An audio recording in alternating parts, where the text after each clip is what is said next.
7 தமிழ் பொறுப்பும் பொது நலமும்.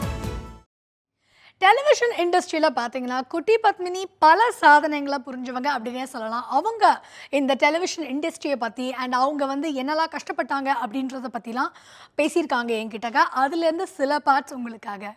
டெலிவிஷன் ப்ரொடக்ஷன் பொறுத்த வரைக்கும் நீங்கள் உங்களை you are like the queen, you are like a queen.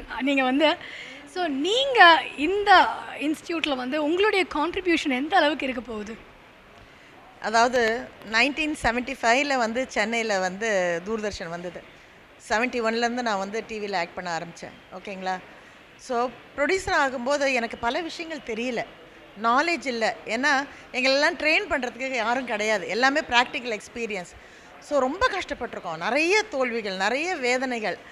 And தடுக்கி விழுந்து ஒவ்வொரு தடவையும் ச்சே இப்படி ஒரு சின்ன தப்பில் மிஸ் பண்ணிட்டோமே அப்படின்னு சொல்லி ரொம்ப ஃபீல் பண்ணியிருக்கேன். ஆனால் ஒரு காலகட்டத்தில் நான் நல்லா வந்ததுக்கப்புறம் அதை ஒரு பிரிண்ட் ஷீட் மாதிரி ரெடி பண்ணி என் ஃப்ரெண்ட்ஸ் எல்லாருக்கும் கொடுத்துருக்கேன். ராதிகாவில் இருந்து விஜயகாந்த் சார்லேருந்து நிறைய பேருக்கு நான் அந்த பேப்பர்ஸை கொடுத்துருக்கேன். இதுதான் ப்ரொசீஜர், இப்படி தான் சப்மிட் பண்ணணும் கவர்மெண்ட்டில் அப்படின்னு சொல்லி.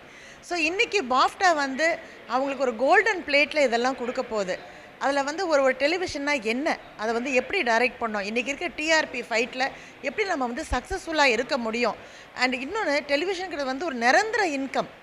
அது இன்றைக்கி ஒரு என்ன சொல்கிறது, ஒரு எம்பிஏ படிச்சுட்டு அந்த காலத்தில் ஒரு கனவு இருக்கும், நம்ம போய் எம்பிஏ படிச்சுட்டு மாதம் ஒரு 50,000 சம்பாதிக்கலான்னு. இன்றைக்கி ஒரு நல்ல ஒரு 2 to 3 lakhs நீங்கள் தைரியமாக அதில் சம்பாதிக்க முடியும். ஏன்னா இன்றைக்கி அவ்வளோ சேனல்ஸ் இருக்குது, இன்றைக்கி அவ்வளோ விஷயங்கள் இருக்குது. ரெண்டாவது, டெலிவிஷனுங்கிறது ஒரு ஃபஸ்ட் ஸ்டெப் தான். இந்த டிவியிலேருந்து இன்றைக்கி சினிமாவுக்கு போய் சினிமாவில் டைரக்டர் ஆனவங்க பல பேர், பல நடிகர்கள், ஷாருக் கான்லேருந்து இங்கே இருக்கிற எவ்வளோ ஆர்டிஸ்ட் நம்ம சொல்லலாம், சிவகார்த்திகேயன் வரைக்கும் நம்ம சொல்லலாம். புரியுது இல்லைங்களா? ஸோ டிவி சாதாரண மீடியா இல்லை, ஒவ்வொருத்தர் வீட்லேயும் அவங்க ஃபேமிலியோடு உட்காந்து அவங்க உள்ளத்தை தொடர media. So I'm very happy இதை அவங்களுக்கு சொல்லிக் கொடுக்க போகிறோம்.